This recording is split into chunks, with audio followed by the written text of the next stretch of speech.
Alright, so I've been playing some Story of Seasons, A Wonderful Life.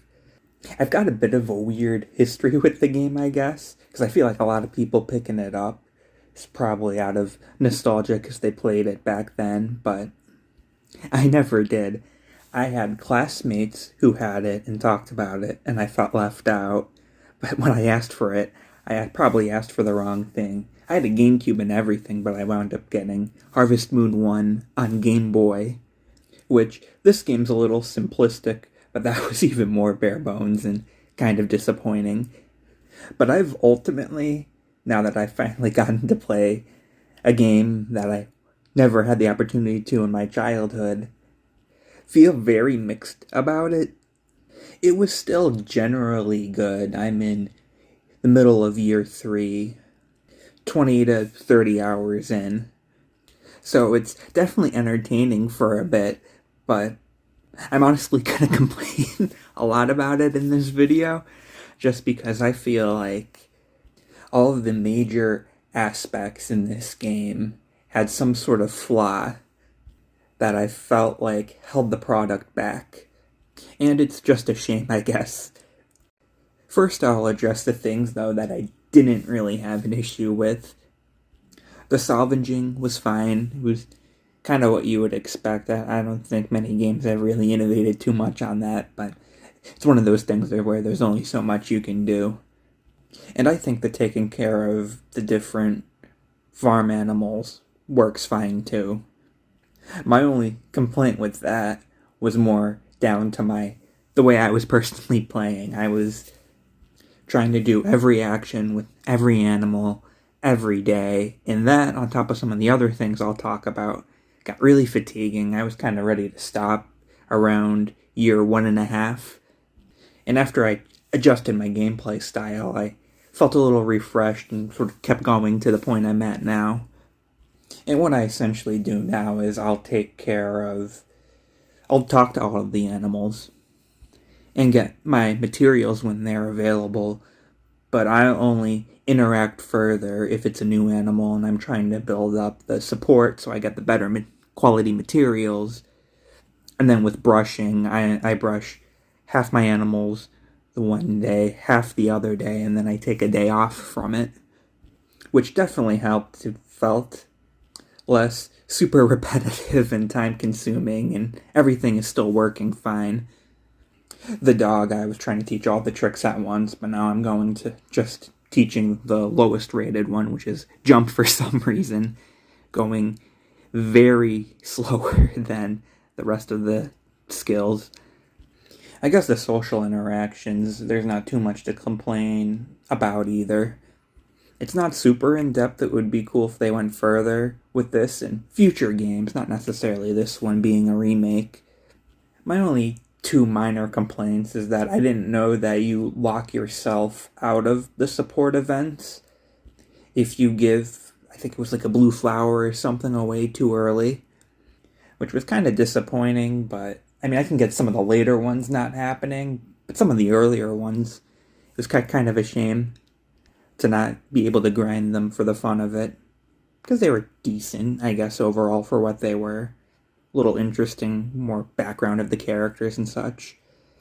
And the other thing is, like, you have events repeat, and the holidays kind of make sense because a big appeal of the game is to raise your kid or whatever, and you'll get slightly different variants of the events through the years, which is fine, it makes sense. But then I had one completely unrelated event repeat the second year with, like, nothing new.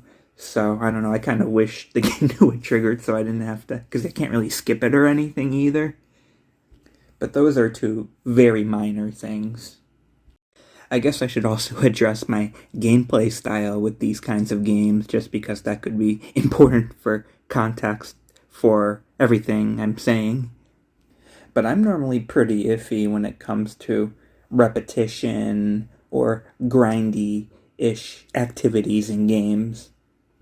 But in this case, if there's like enough of a variety of things to do to swap between, do a few minutes of this, a few minutes of that, and enough to where you're sort of refreshed by the time you have to do it again, and you see a lot of progress within a reasonable time frame, then that's okay. And then for me, it's just super rewarding to just maximize time efficiency and profitability, as well as getting all of the what I deem reasonable upgrades.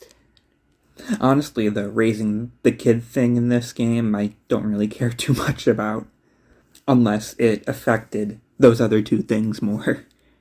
Which sometimes your family members will be like, "Oh, I'll do this for you today," but I think that's just sort of a random thing. And then I don't know if it's true or not, but I read online that in the first year with the kid, the second year overall, that if you talk to certain people, it will influence their interest and skills. And because my main goal would have been to just get help on the farm, I kept bringing them to the neighbor farm and just have them talk to Cecilia, Vesta, and Matthew, and the uncle or whatever that's living with you. But even then, the results were minimal at best. I guess that's my fault. I guess if I picked a different partner, that this wouldn't have been an issue, but it's too late now, and I honestly don't even know if it would have affected anything to begin with anyway, if it would have affected the child helping on the farm. Or maybe even if they would have had their own farm or something, I don't know. For me, though, the two most important parts of these games both sort of fell short. In my opinion, the side games are huge because that's what you do when you have free time from farming. So then when you have that becoming more profitable and efficient and you're able to spend a little less time on it, then you're able to spend more time on these side activities to also increase profitability there as well. But the games are just so bare bones. And for the GameCube original, that makes sense. And I know you want to keep it so close to the original. Some people will be upset if you change that. But I feel like this is one of those cases where you should have had a classic and a modern mode. Because I'm just going to say that, Stardew Valley is great. And it set a new standard, and it just really shows when another game is lacking in certain areas. And I don't know, but there's two side activities. There's fishing, which consists of pressing X, waiting for an exclamation point, and pressing X again. Which they're just, I just really wish there was some more depth to make it more interesting. Because then it's a big grind to get the max fishing rod. And it's like, I don't know, at first it was okay because I didn't know if the fish changed in the rain. Found out that they didn't. And then when you get a new rod, there's new fish, so you're a little interested to see what they introduce and to try to get the highest size of the new fish to see how much you can profit off of it, if you're lucky. But that goes away really quickly when it's this bare bones.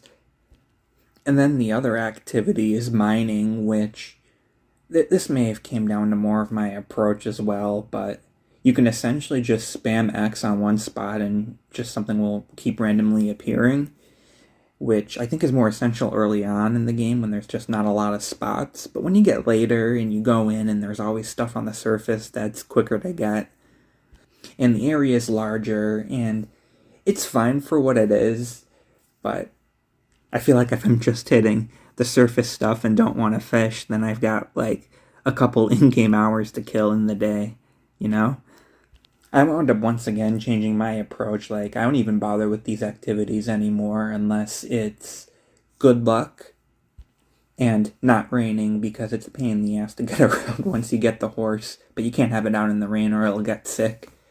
Or at least I think that's how it works. And once again, that was sort of at that year and a half point where I was getting fatigued. So it helped freshen things up and make it a little less tedious now that I get more of a break from it and get to spend a little more time with the stuff that's more of what you would expect. But yeah, I don't know. I'm even thinking Animal Crossing isn't super complicated with it, but you still have the fish shadow that you have to follow and try to get your bobber right next to so it'll actually bite. Like even something simple like that, or some way to add more depth to these games so they're, fun to play for throughout your free time in the game. Either that or restructure the time. I think from what I've seen online, they want you to do 7 in-game years in this game, which is like too much in my opinion. Unless they were doing a better job of keeping things fresh or having more in-depth things to do. I was planning to just do 2 years like I did in Stardew Valley. But then, like I said, I had a little renewal in the middle of year 2, and there's still a few reasonable things within reach that I want to get. Like, there's one mini game I didn't play yet. I want to expand the barn, get a couple more tool upgrades. Might even try for the fishing rod, the gold one, just because, like I said, if you're going at it at a more steady rate, and I think I even figured it out, it's like if you get 5 fish a day, then within a year you'll be close to it. So granted, I haven't been going that approach. I've been getting at them all at once and skipping days where I have bad luck, but hopefully it evens out. But that's just a different approach they could have taken for a classic and modern mode. They could have made the requirements for some of these less in-depth modes for, completing them a little less, and or maybe shortened the how long a year is or how many years you're playing and sort of speed events up.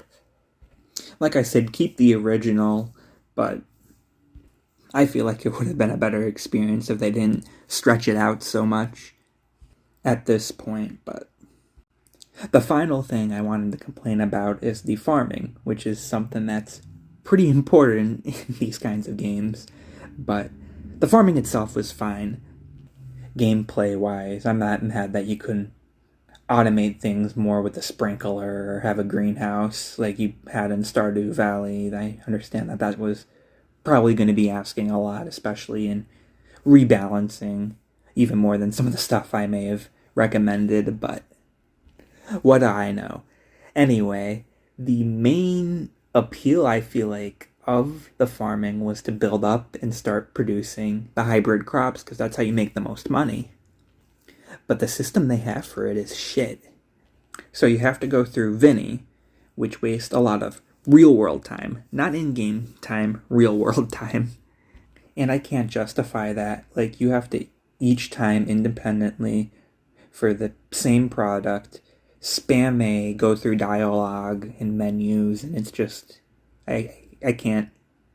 It should have been like the cooking. In the cooking, you select a recipe, they can make you see an animation or get one successful production of the hybrid seed, but after that they should just like the cooking, they'll have you select the seeds you need to produce a certain hybrid seed, and they'll be like, oh, okay, you've got this many, you can attempt it this many times. I know there's a bit of a fail rate with Vinny, and after they can just be like, oh, it succeeded or failed this many times. And your only other option to mass produce hybrid seeds to have more than one product is to use the seed maker, which doesn't make sense from a profitability standpoint, in my opinion, because the way I figured it, most seeds go for 50 around. I think most are under. There's maybe a couple that are a little over. But a hybrid seed, if you use the seed maker, you would get 2 out of that, which would be equivalent to 4 normal seeds, which would run you about $200 in-game dollars. The crop that you're using to get those 2 seeds is probably worth more than that. Like, I gave up on this whole system and because I just unlocked the bigger field, so I just started mass producing a normal crop, and I'm getting like 200 for A quality on a normal crop, let alone an S quality hybrid crop, which would be even more. So you're either losing a lot of time or money, and it's just frustrating, because I wanted to mess around with that system more and see the profitability I was working up towards, and that just didn't happen. I guess something smaller, there was a second part I almost quit at, because I didn't realize the gold outline around the crops, and it's kind of hard to tell if they're ripe or not to be picking. So the one batch of hybrid crops I did have, I didn't realize they were ready to harvest, and I let them sit, and then they withered away. But then luckily I had an autosave and I realized it was on me and not on. I mean, I guess either way it would have been on me, but I thought, I watered every day, I fertilized every day. That was before I had the automatic fertilizer dispenser, too. So, when you put all that in and this is your one go at it and it fails, I got pretty mad. But luckily, I once again went back, saw the autosave, was able to correct that. I guess something weird I just thought of too is that there was no. Like, the only other game I've played like this is Friends of Mineral Town on Virtual Console, and I remember in both that and Stardew Valley, you had to clean up your fields, which was kind of rewarding because you needed to upgrade your tools to take care of more things around the field to then be able to utilize it to plant more crops. This game didn't have that, which is, I don't know. Like, it probably could have helped pass some time, but at the same time, I'm not that mad about it. It was almost to a certain extent a little nice to not have to deal with that for once, but it is something I would normally like in these games. Like, I feel next time I go, I'm definitely going to want to see that. But yeah, as I said in the beginning, like, I know I complained a lot, but it was still a decent game, I guess. Just manage your expectations accordingly.